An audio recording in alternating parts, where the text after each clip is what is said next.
அன்னமே அன்னமே நான் சொல்லி வந்த. ரோசா, சாப்பாடு ரெடி பண்ணு. மணி 8 மணி ஆச்சுல்ல. எவ்வளோ நேரம் தான் காத்துக்கிட்டு இருக்க? ஏங்க நான் இப்போத்தானே கோயிலேருந்து வந்திருக்கேன். எனக்கு மட்டும் அஸ்தியாக இருக்கோ தவணை நீங்களே சமைச்சுக்கோங்க. அப்போ அம்மாவை பாரு, இன்னைக்கு கோவத்தை சும்மா காலியாட்டம் ஆடுதல்ல. இது தெரிஞ்சிருந்தா நைட்டு ஹோட்டல்லே சாப்பிட்டுருக்கலாம்.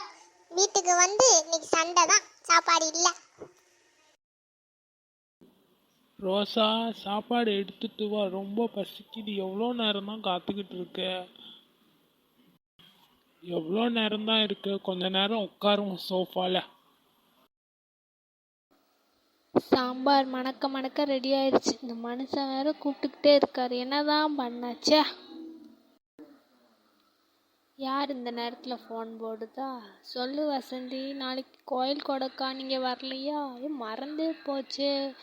சொல்லி வீட்டில் சொல்லிட்டு நாளைக்கு ஊருக்கு கிளம்புறோம், சரியா?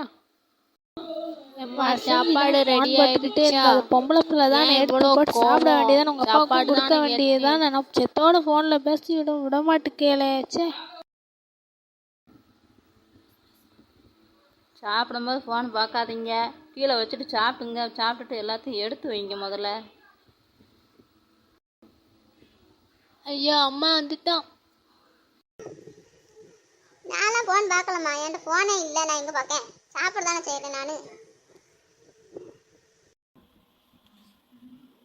இப்போ பாரு, பிள்ளைகளை திட்டிக்கிட்டே இருக்காத. சாப்பிட்டு தானே இருக்காங்க. இப்போ சாப்பிட்டு இரு. நான் ஒன்றும் சொல்லலைப்பா பிள்ளையில. இவங்க தின்னா என்ன திங்காட்டா என்ன, எனக்கு என்ன வந்தது?